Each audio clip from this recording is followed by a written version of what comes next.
El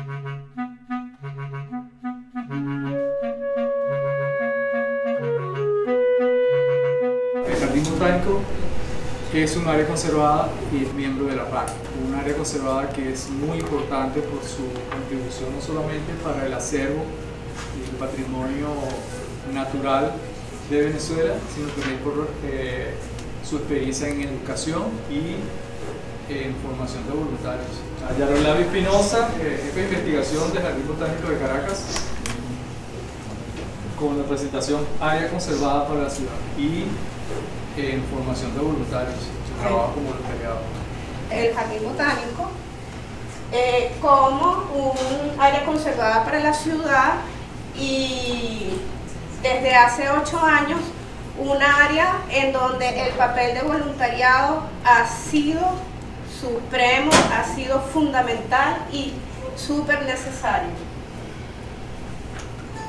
El Jardín Botánico ya casi 80 años de creación, o desde que también nació la idea de que esa área a la que pertenecía la Hacienda Ibarra fuera parte de la ciudad, de la construcción de la ciudad universitaria. Entonces surge la idea de crear un jardín botánico en ese sector, en donde estaban evaluando que la construcción de una facultad como tal no era muy factible por la cercanía a la autopista. Entonces fue bastante aceptada esa idea de construir un jardín botánico por el relieve, por el terreno, por la zona. Entonces desde el 45 se comenzó con la creación, es el segundo edificio que se construye en la ciudad universitaria. El primero fue el clínico, el segundo fue el jardín botánico, en donde Carlos Raúl Villanueva, todas las ideas, toda su creatividad sale y la refleja en el jardín botánico. Entonces todo lo que él plasmó, que le funcionó, después lo recreó en el resto de las facultades de la ciudad universitaria. Entonces, desde la creación, esos terrenos eran un matorral en donde se cultivaba caña de azúcar y café, y realmente es un área completamente repoblada, con asesoría de Tobías Láser y los colegas del momento. Ellos hicieron un inventario del relicto de bosque original que se encontraban, eran como, en aquel momento creo que eran 6 o 8 hectáreas de bosque antiguo, pues de bosque natural, y utilizaron las mismas especies que encontraron en ese bosque para repoblar toda la colina. Entonces allí se sembraron más de 150.000 árboles, la mayoría de especies nativas que ya se habían encontrado en esa zona. Entonces tenemos 70 hectáreas en el jardín botánico, 60 hectáreas de colina y 10 hectáreas planas, que es lo que el público general recorre hoy en día, en donde están los 11 sectores del jardín botánico que ya los que han ido a hacer visitas guiadas reconocen 1 kilómetro en recorrido, desde la entrada hasta el final, ya llegando a la Laguna Venezuela frente a Parque Central, en donde están todas las áreas en donde se recreó los diferentes tipos de vegetación de Venezuela. Por supuesto que como jardín botánico, uno de los objetivos de Tobías Láser era, en aquel momento muy riguroso, hacer investigación y que los biólogos pudieran hacer estudios a nivel universitario, a nivel científico, de la dinámica de la biología de los bosques, interacción planta-animal, fenología, o sea, todo lo relacionado con el ciclo de vida de las plantas. Y este jardín botánico no solamente que trataba de representar un poquito de los tipos de vegetación de Venezuela, también era algo así como cómo se comporta el bosque natural. Entonces es un jardín botánico un poquito desordenado en ese sentido, ¿no? De cómo es el bosque, cómo es a nivel natural, a diferencia de otros jardines botánicos que tienen una temática a veces hasta evolutiva, bien ordenadita, En cambio aquí se dejaron crecer las plantas o se dejaban morir las plantas en ese sentido de hacer estudios biológicos. Entonces 70 hectáreas ubicado en la ciudad universitaria, actualmente dirigido por el Instituto Experimental Jardín Botánico.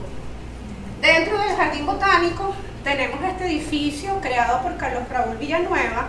Desde el inicio era para estudios, para clases, para investigación botánica, y todas las aulas y las oficinas y los laboratorios estaban creados para tal fin de estudios botánicos, y se construyó el Herbario Nacional de Venezuela.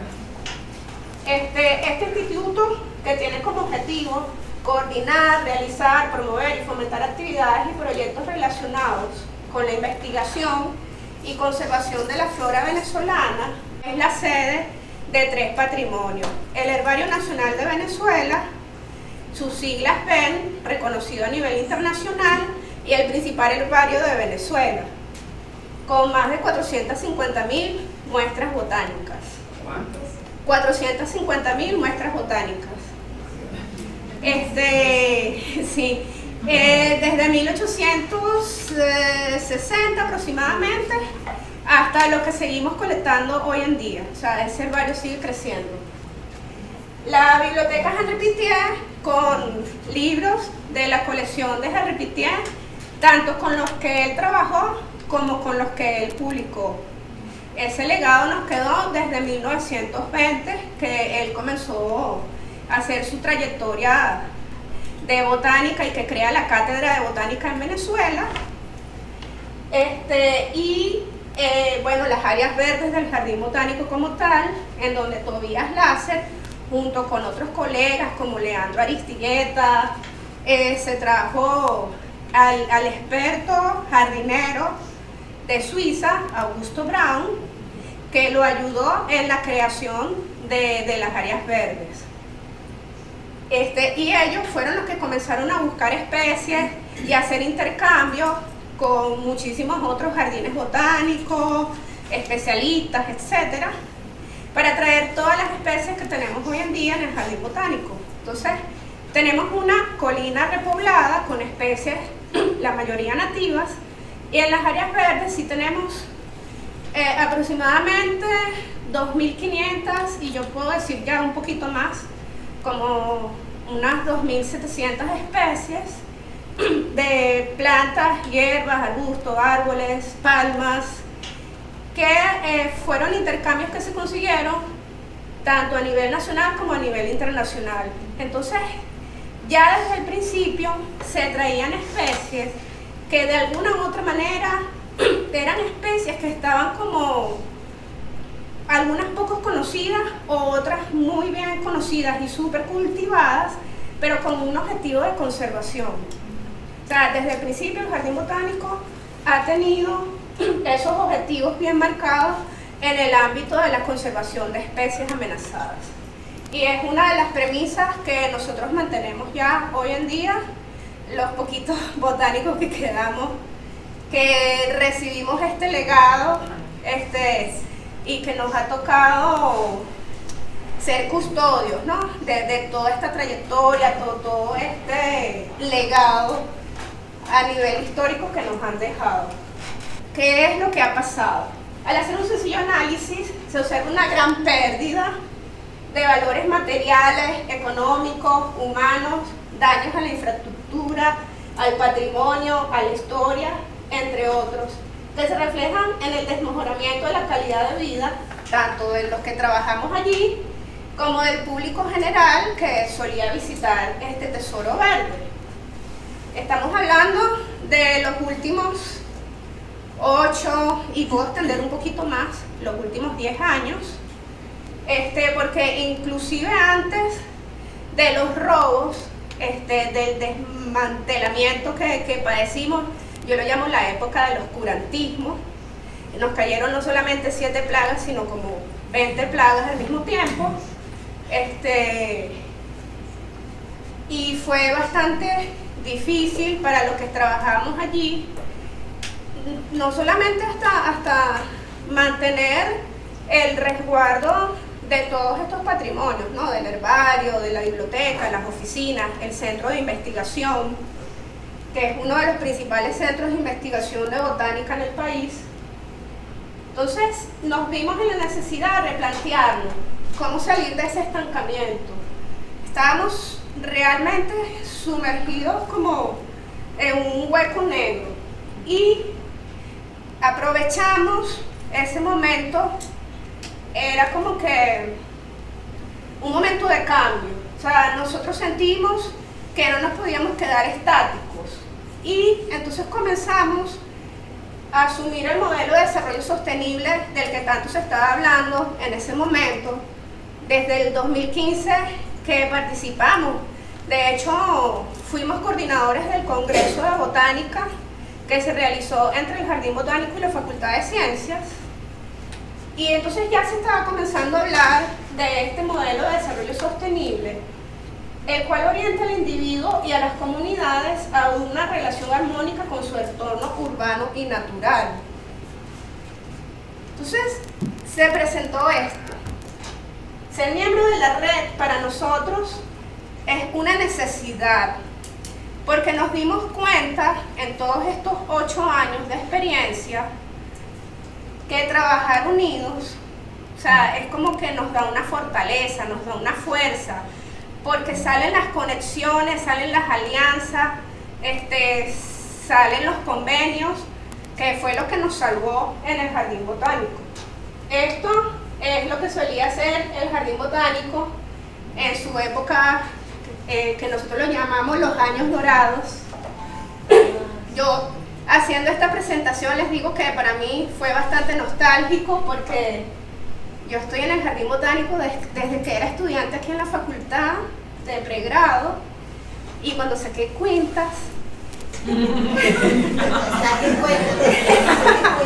sí, tengo 27 años en el Jardín Botánico, desde que fui pasante, voluntaria, guía, y cuando comencé a trabajar en el Herbario Nacional, asistente de biología, después concursar para ser investigadora, y hoy en día me tocó asumir el cargo de jefe del centro de investigación. Entonces yo he vivido todas estas épocas y también me tocó vivir esto en los años recientes. Entonces nosotros que estábamos en ese momento tan terrible, cuando todo el mundo pasaba por el Jardín Botánico y decía, no, el Jardín Botánico está abandonado, está destruido. Sí, era muy triste ver que todo el mundo pasaba por la autopista y lo primero que decían es que no, el Jardín Botánico está abandonado, el Jardín Botánico lo dejaron perder. Y nadie tiene idea, solamente los que trabajábamos allí, de todo ese karma y todo ese momento que nosotros estábamos pasando, porque nosotros nos convertimos en los verdaderos resguardadores y tratando de salvar los equipos, los materiales, los libros, las muestras botánicas. De verdad que nosotros todos los días íbamos, inclusive hicimos guardias nocturnas para tratar como de proteger, hasta que nos enteramos que una profesora falleció en el anatomopatológico y a otros profesores los secuestraron aquí al ladito del Jardín Botánico en medicina tropical. Entonces estábamos exponiendo nuestras vidas a confrontarnos con estos gentes que estaban invadiendo en ese momento el jardín para llevarse todo, porque hasta mi tacita de café se la robaron.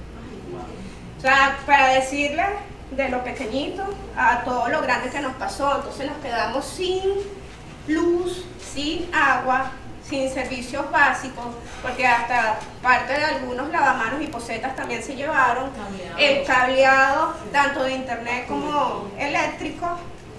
El cableado eléctrico inclusive se lo robaron hasta el comedor.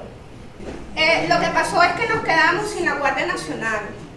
El Jardín Botánico en 1969 fue nombrado Parque Nacional, aunque no teníamos ninguno de los requisitos para ser Parque Nacional. Pero convenientemente Era un momento político bastante movido y el presidente nombra el Jardín Botánico como Parque Nacional para poder meter una cuadrilla de Guardia Nacional y terminar con parte de los problemas que se estaban presentando en la ciudad universitaria. Entonces siempre se quedó ese destacamento desde 1969 hasta que en el 2017 lo eliminan y mandan a sacar a los poquitos guardias que quedaban. Antiguamente habían como 40 funcionarios y en el 2017 ya quedaban como 3 hasta que se los terminaron de llevar, desmantelaron ese comando y bueno, ahí fue que comenzaron entonces los saqueos. El Jardín Botánico no solamente es un jardín, no es un parque en donde vamos a ir a pasear con la familia. Eso representa historia de la ciudad de Caracas. Eso representa la historia de la botánica en Venezuela y representa más de 200 años de exploraciones botánicas en Venezuela, desde Humboldt y Bonpland hasta nuestros días. Todo botánico que ha hecho exploraciones en Venezuela está obligado a dejar parte de su trabajo en el herbario. Y eso es por una ordenanza de lo que era antes el Ministerio del Ambiente y lo que es hoy en día el Ministerio del Ecosocialismo. Todo investigador que haga estudios de la flora nacional tiene que dejar un set de muestra botánica en el herbario. Entonces por eso el herbario siempre sigue creciendo y tenemos esa cantidad de muestras que tenemos a nivel del resto de los herbarios del país. Y también es una colección bastante consultada por especialistas de otros países con los que solíamos tener también bastante comunicación. Entonces nosotros le preguntamos, pregúntale a tu amigo, al colega, pregúntale a tu asesor o a tu tutor, o pregúntale a los otros biólogos con los que en algún momento de toda esta trayectoria del centro de investigación, qué podían hacer para ayudarnos, para darnos una mano, para llegar a alguien de poder que tratara de parar esto, ¿no? Entonces comenzamos a preguntar a la comunidad en general, a los especialistas y hasta a los amigos, porque nuestro director actual, Mauricio Criboy, él es médico neurocirujano y es profesor de la cátedra de neurocirugía aquí en la UCB. Entonces, la gente en su consulta le preguntaba a él, oye, mira, vimos cómo está el jardín botánico, ¿qué podemos hacer? ¿Cómo te podemos ayudar? Los pacientes le preguntaban, ¿cómo podemos ayudarte? Y ahí fue cuando se dio cuenta de que había mucha gente que le estaba doliendo lo que estaba pasando en el jardín botánico y no estábamos nosotros prácticamente solos como pensábamos que estábamos. Entonces la gente preguntaba cómo participar en este proceso de recuperación del jardín botánico. Entonces teníamos estas dos opciones: abandonábamos o nos volvíamos resilientes, basándonos en estas premisas que les digo. Nosotros en verdad aprovechamos y sacamos a ver cómo vamos a poder construir esto. Entonces comenzamos a hacer un esquema escrito casi que en el aire, porque en verdad hasta reunirse era difícil, pero utilizamos estas premisas para tratar de salir adelante. Entonces, establecer convenios y nuevas alianzas fue una de las opciones que nos salvó. Y estos convenios y estas alianzas surgieron de personas particulares, de instituciones, de colegas, hasta que llegamos a los entes gubernamentales con los que pudimos establecer alianzas y convenios que se han mantenido hoy en día. Y parte de esos convenios, por ejemplo, fue uno de los primeros convenios era la seguridad, ¿verdad? Garantizar la seguridad para poder hacer todo lo demás. Entonces, la seguridad era lo primero para poder después recuperar todo lo demás. Entonces, uno de los primeros convenios fue con la Guardia Nacional para que nos volvieran a enviar a algunos funcionarios para que hicieran vigilancia y custodia de las áreas verdes, como corresponde con los convenios antiguos que tenía la Fundación Jardín Botánico, de ese destacamento que supuestamente era guardería ambiental. Después también, cuando vimos que no era suficiente lo de la Guardia Nacional, porque eran poquitos funcionarios, hicimos convenio con la Policía Nacional. Y también se creó un comando de guardería ambiental, pero que nos funcionó también para mantener la seguridad en todas las áreas del Jardín Botánico. Otro convenio que logramos hacer fue con Imparques, para que nos mandaran funcionarios que ayudaban a hacer recorridos, rondas, y entonces ya sencillamente con la presencia se estableció un poquito el orden.